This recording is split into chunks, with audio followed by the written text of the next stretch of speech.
Okay, hari ini kita akan belajar tajuk 6, reka bentuk hiasan dalaman. Okay, sebelum ni kita dah belajar yang tajuk kelima ialah reka bentuk landscape. Okay, berbezaan antara landscape dan juga reka bentuk hiasan dalaman. Okay, landscape kita buat hiasan pada bahagian luar bangunan. Tetapi reka bentuk hiasan dalaman ini kita buat di dalam bangunan. Okay, contoh seperti bilik, ruang tamu, dapur. Okay, itu semua ialah dalam reka bentuk hiasan dalaman. Okay, kita tengok dulu apa yang kita perlu belajar dalam tajuk 6 ini. Okay, untuk hari ini kita akan belajar nombor 1 dan nombor 2. Okay, iaitu pemahaman terhadap reka bentuk hiasan dalaman dalam bidang reka bentuk. Okay, yang kedua ialah eksploitasi dan aplikasi pengetahuan dalam penghasilan lukisan simbol dan lantai dalam reka bentuk hiasan dalaman. Okay, ini yang kita akan buat pada hari ini. Yang pertama kita kena belajarlah bagaimana apa itu reka bentuk hiasan dalaman. Yang kedua ialah kita akan menghasilkan lukisan simbol dan juga plan lantai dalam reka bentuk hiasan dalaman. Okey, kita tengok dulu sejarah perkembangan reka bentuk hiasan dalaman. Okey, ini adalah saya buat secara ringkas. Okey, murid-murid boleh tengok sejarah yang lengkap dalam buku teks. Okey, yang pertama ialah sejarah perkembangan ini. Okey, bermula apabila manusia zaman purba menghiasi tempat tinggal mereka di dalam gua dengan lukisan-lukisan dinding. Okey, kalau awak masih ingat lagi, tajuk lukisan dulu kita dah belajar. Okey, manusia pada zaman purba mula membuat lukisan pada dinding-dinding gua. Okey, dinding gua juga merupakan satu hiasan tempat tinggal mereka. Okey, sebab itulah tajuk itu dimasukkan lagi dalam reka bentuk hiasan dalaman. Okey, yang kedua ialah masyarakat Mesir dengan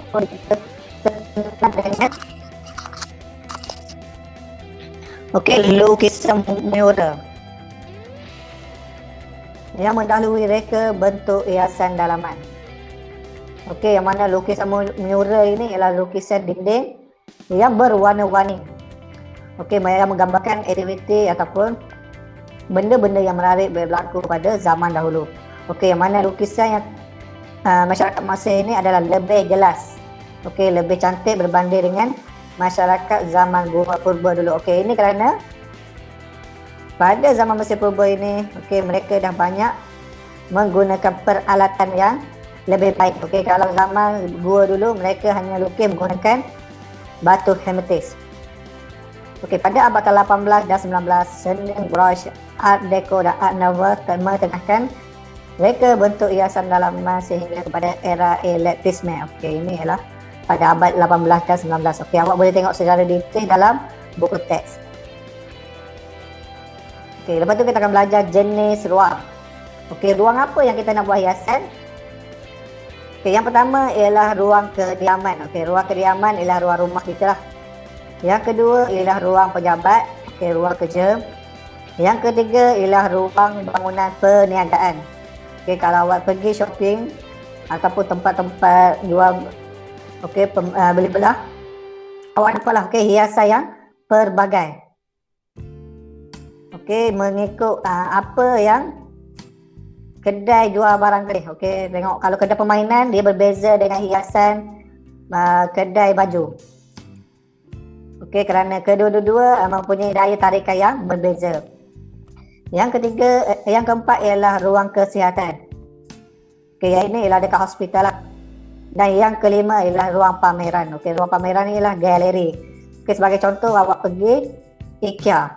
Okey, dekat IKEA dia ada dua perabot dan juga dia akan buat ruang pameran. Okey, yang mana dia akan mengaplikasikan perabot-perabot yang dia jual dekat ruang pameran. Okey, nak tunjuk bagaimana meletakkan sesuatu perabot itu agar kelihatan lebih menarik dan sesuai. Okey, apa itu peranan dan fungsi reka bentuk hiasan dalaman? Okey, dia bergantung kepada jenis ruang tersebut. Okey, berikut adalah beberapa peranan yang kita boleh lihat dalam sebuah bangunan. Okey, yang pertama ialah mencantikkan ruang dalaman. Okey, bila susunan yang keempat, secara tidak langsung ruang dalaman akan kelihatan lebih cantik. Yang kedua ialah menjadikan ruang yang sempit kelihatan luas. Okey, kalau awak tengok gambar sebelah ni, okey, dia menggunakan perabot yang simple ataupun ringkas dan juga warna yang terang. Okey, aplikasi warna dengan perabot yang ringkas ini akan menjadikan kawasan sempit kelihatan luas.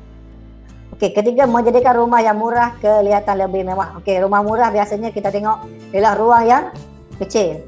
Okey, bagaimana kita nak hiaskan ruang yang kecil kelihatan mewah. Okey, sama juga dengan gambar ni. Okey, ini adalah contoh ruang tamu yang kecil. Tetapi kita aplikasikan perabot dan juga warna yang sesuai menjadikan dia nampak lebih mewah. Dan ketiga ialah memberi keselesaan kepada penghuni dan pengunjung. Okey, maksudnya ruang yang kecil tadi kita kena letak perabot-perabot yang ringkas dan juga warna yang terang. Supaya pengunjung dan juga penghuni akan lebih selesa. Okey, taklah nampak serabut.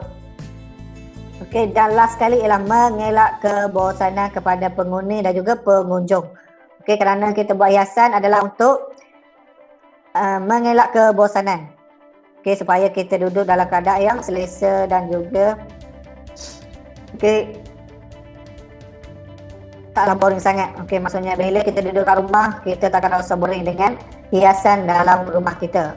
Okey, hiasan ringkas ini juga kita boleh buat ubah-ubah dia. Okey, kalau bayangkan kalau kita tak perabot yang besar, kita akan susah untuk alihkan perabot tersebut. Okey, kita perlukan bantuan 2 atau 3 tenaga yang lain untuk alihkan. Tetapi bila kita buat secara ringkas ini, kita boleh ubah suai hiasan ini dengan sendiri tanpa perlu bantuan orang lain. Okey, nak buat hiasan kita kena tengok prinsip dan elemen. Okey, kerana ia menjadi tunjang utama kepada reka bentuk hiasan dalaman. Okey, terdapat 6 prinsip yang kita perlu belajar pada hari ini. Yang pertama ialah imbangan, kepelbagaian, harmoni, kesatuan, kontra dan juga penegasan. Okey, apa itu imbangan? Okey, imbangan ialah dua keadaan yang kita nampak selesa. Okey, dalam imbangan ini kita ada 2 jenis imbangan. Yang pertama ialah simetri, yang kedua ialah tidak simetri. Okey, simetri bermaksud mempunyai ciri objek yang sama berulang-ulang pada kedua-dua belah. Okey, maksudnya susunan yang sama. Okey, kiri dengan kanan adalah sama. Manakala tidak simetri ialah menggunakan beberapa objek yang berbeza mempunyai daya tarikan dan pemberat yang sama. Okey, walaupun susunan kiri dengan kanan tidak sesama, tetapi pemberat dan daya tarikan nampak selesa, nampak sesuai.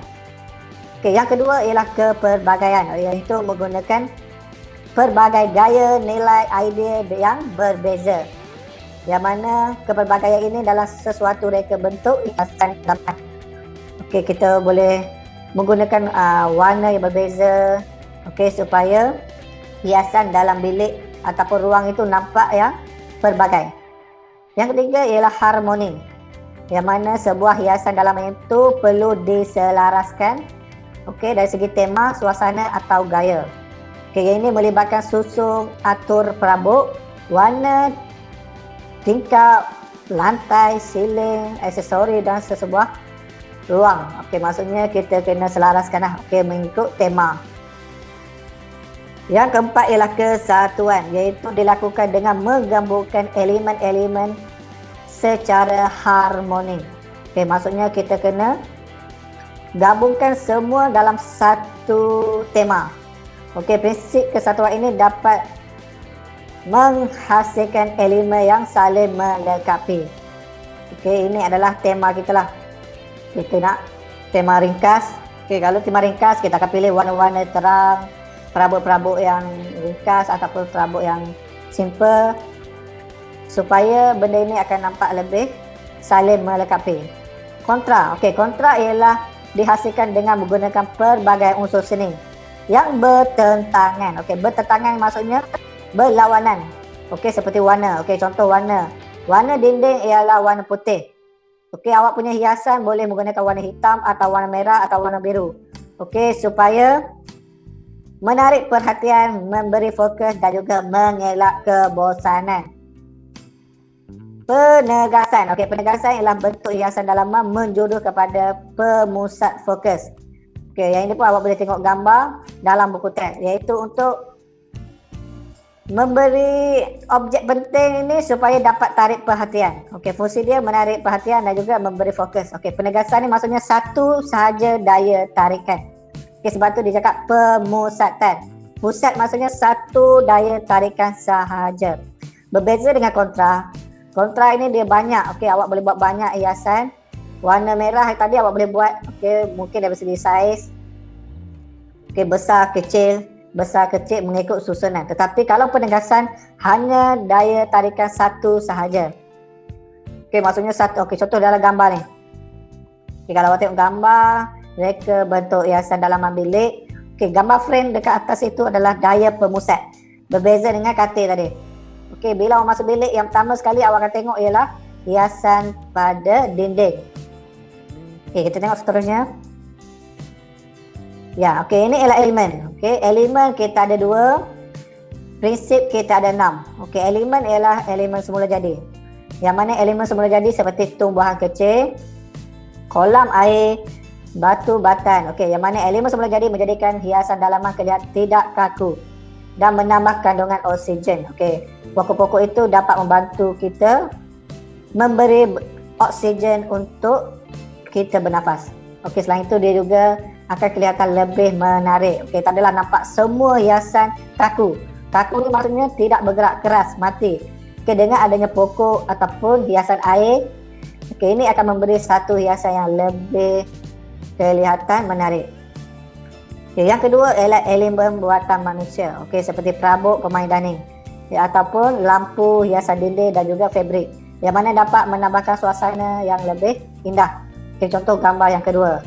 Okey, perabot iaitu sofa, lampu-lampu yang digunakan dan juga hiasan pada belakang tadi. Okey, tetapi dia nampak kelihatan kaku. Okey, sebab itulah kita kena gabungkan dua elemen ini supaya nampak lebih menarik. Okey, kalau bayangkan dekat sofa itu ada satu lagi pokok. Okey, pokok yang hidup. Okey, dia akan kelihatan lebih menarik kerana kita gabungkan kedua-dua elemen. Okay, bila kita dah ada elemen dan konsep tadi, elemen dan prinsip tadi, kita akan tengok konsep. Konsep ini ialah menjurus kepada tajuk yang kita nak. Okey, contoh kita tengok. Konsep ini bergantung kepada cita rasa dan juga budaya sesebuah masyarakat ataupun negara. Okey, yang mana konsep inilah yang kita akan mengaplikasikan prinsip dan elemen yang kita dah belajar tadi. Okey, dengan ada elemen dan prinsip kita gabungkan, masukkan dalam konsep yang kita nak hasilkan hiasan kita tadi. Okey, yang pertama ialah contemporary. Okey, yang mana contemporary ini lebih kepada warna-warna yang terang, corak geometri, yang mana dengan aplikasikan konsep ini, okey, ruang kosong akan kelihatan lebih luas dengan perabot yang terhad dan santai. Okey, maksudnya ini sesuai untuk mereka-mereka yang suka benda yang nampak selesa, luas, tenang. Okay, yang mana kita nak lebih santai, jadi kita bolehlah gunakan konsep kontemporari yang mana berteraskan kepada kesederhanaan dan juga keselesaan. Okay, boleh tengok gambar tu. Okay, ruang dia banyak kosong. Okay, akan memberi lebih kepada keselesaan. Yang kedua, modern. Okay, yang ini yang biasanya kita tengok rumah-rumah yang ada pada hari ini, yang mana ciri ini terdapat kepada hampir semua sama dengan kontemporari, iaitu ringkas dan juga tidak serabut.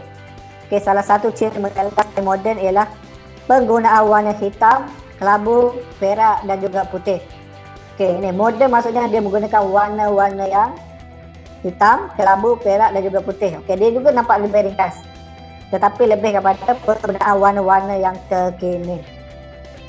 Okey, warna-warna pun juga akan berubah mengikut trend ataupun perubahan semasa hiasan dalaman. Okay, kalau tahun ini orang suka warna hitam putih, jadi kita akan gunakan tema yang sama ataupun konsep moden yang sama. Okay, yang ketiga ialah klasik. Okay, ini biasanya rumah-rumah mewah ataupun rumah-rumah orang kaya. Biasanya mereka suka mengaplikasikan konsep klasik, yang mana dia lebih kepada adunan elemen Greek dan Roman, iaitu pada abad ke-18. Okay, kalau awak tengok cerita Hollywood, okey, yang menggambarkan abad ke-18, okey, awak tengok hiasan dia adalah sama macam ni. Okey, yang mana kebanyakan perabot dia menggunakan gaya mewah, yang mana menggunakan sutera, kain kapas, menjadi lebih, okey, ini ada kemestian untuk konsep klasik, okey, yang mana menggunakan warna-warna kulit, warna-warna kelabu ni. Okey, dia punya susunan juga adalah lebih padat. Okey, dia tak macam kontemporari dan moden. Okey, mereka ini menggunakan hiasan yang lebih ringkas. Okey, kalau sofa dia pun lebih besar. Dan last sekali ialah tradisional. Okey, sebab kita duduk di Malaysia, majoriti masyarakat Malaysia adalah orang Melayu, jadi kita tengoklah tradisional hiasan orang Melayu. Okey, yang mana kita tengok orang Melayu ni lebih kepada menggunakan perabot-perabot daripada kayu. Okey, kalau awak pergi tengok zaman, okey, rumah-rumah klasik orang Melayu, okey, inilah perabot-perabot dia. Okey, menggunakan warna-warna semula jadi, okey, warna kayu. Jadi perabotnya pun sama dengan warna dinding. Okey, tapi rumah hiasan ini sesuai untuk tema rumah kayu. Kalau rumah simen dia lebih kepada moden. Okey, kalau pada hari ini kebanyakan orang guna ialah konsep kontemporari ataupun moden.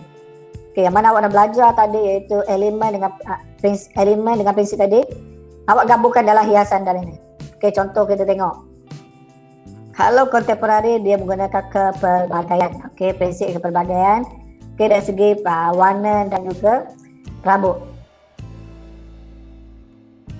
Okey, kita tengok tajuk seterusnya. Okey, ergonomik.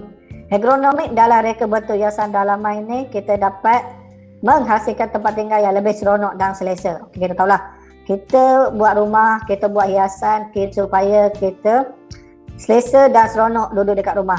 Okey, kalau kita duduk dekat rumah tak selesa, tak seronok adalah sesuatu yang tak baik. Okey, sesuatu yang tidak baik kerana tempat tinggal ini adalah untuk kita rehat. Okey, masa untuk kita rehat, untuk tenangkan fikiran, untuk lupakan segala benda yang dekat luar. Okey, jadi kita nak rumah selesa dan seronok, kita tengoklah bagaimana ergonomi ini menjadikan kawasan ataupun rumah kita ini lebih menyeronokkan dan selesa. Okey, yang pertama ialah penggunaan saksama. Okey, yang mana boleh dipasarkan pada semua peringkat. Okey, ini bagaimana kita nak aplikasikan perabot tadi. Okey, nak masukkan perabot itu contoh kerusi kita. Okey, kerusi yang dalam rumah ini boleh digunakan untuk semua orang. Okey, tak kira anak, ibu ayah, datuk, nenek. Okey, maksudnya sama. Semua boleh guna. Okey, yang kedua ialah flexibility dan juga penggunaan. Pelbagai pilihan dan kebolehan individu. Maksudnya semua juga boleh guna. Okey, dekat mana-mana pun boleh guna. Maksudnya mungkin perabot yang kita beli ni boleh digunakan dekat dapur, ruang tamu dan juga bilik. Yang ketiga ialah penggunaan mudah dan intuitif. Okey, yang mana mudah nak faham. Okey, kita beli sesuatu, benda tanpa tengok buku manual pun kita dah boleh guna. Okey, kalau kita beli benda yang susah nak guna, okey, benda ini akan menjadi masalah kepada anak-anak ataupun orang tua. Okey, jadi kita kena beli sesuatu benda yang senang nak guna. Okey, yang keempat ialah maklumat yang jelas. Okey, kalau beli contoh peralatan elektrik. Okey, maksudnya peralatan elektrik kita kena tengok cara nak guna yang lebih jelas. Okey, maksudnya supaya tidak mendatangkan bahaya kepada orang lain. Okey, kerana kita buat hiasan adalah untuk seronok dan selesa. Tetapi bila ada benda yang berbahaya, itu adalah tak sesuai untuk diaplikasi dalam hiasan dalaman. Tenaga fizikal yang rendah. Okey, ini lebih kepada susunan lah. Okey, maksudnya bila kita beli perabot atau sofa, kita nak benda itu lebih kecil, lebih mudah, lebih ringan. Okey, kalau awak beli benda yang berat, awak susah nak alih. Okey, contoh awak nak kemas rumah, okey, nak sapu-sapu lantai ataupun nak ubah susunan atur dalam rumah. Okey, kita perlukan tenaga yang terhad. Okey, maksudnya kalau dua orang dekat dalam rumah, kita boleh buat. Tetapi bila kita ada seorang je, tak boleh buat. Okey, ini adalah tidak sesuai lah. Okey, maksudnya kita beli kalau boleh benda yang ringan-ringan. Okey, tak perlulah benda-benda yang berat kerana dia akan datang menyusahkan kita pada satu hari nanti. Last sekali ialah saiz dan ruang yang sesuai. Okey, kalau rumah kita rumah yang kecil, jadi pilihlah perabot atau peralatan yang kecil dan lebih ringkas. Okey, supaya keadaan ataupun hiasan itu nampak lebih ringkas. Okey, contoh awak tengok gambar. Okey, kalau gambar dekat bawah tu, okey, dia punya perabot adalah lebih ringkas, saiz yang kecil. Berbeza dengan gambar yang besar tu. Okey, nampak dia punya sofa, meja dia, lampu dia adalah lebih besar sedikit. Okey, jadi kita nak alih pun susah sikit. Okey, ini adalah aktiviti yang kita akan buat pada hari ini. Okey, murid-murid dikenakan membuat estimasi dan juga penerokaan, ya, okey, yang mana kita akan lukis simbol dan juga plan lantai. Okey, ini adalah contoh-contoh yang kita boleh tengok plan lantai yang menggunakan simbol. Yang pertama ialah sofa, dapur, tandas, sinking, tingkap, pintu, meja makan dan juga katil. Yang mana alat dan bahan proses dalam penghasilan lukisan pelan lantai sebuah kediaman. Okey, jadi awak kena lukis dan warna. Okey, awak boleh tengok bukit muka surat 69. Okey, awak lukis kedua-dua ni. Okey, simbol dan juga pelan lantai. Okey, awak lukis dan warna. Okey, boleh buat dalam buku latihan ataupun boleh juga buat dalam kertas lukisan atau A4. Okey, itu saja tugasan kita untuk hari ini. Okey, jika ada apa-apa masalah, murid boleh bertanya pada guru subjek masing-masing. Okey, itu saja untuk hari ini. Terima kasih.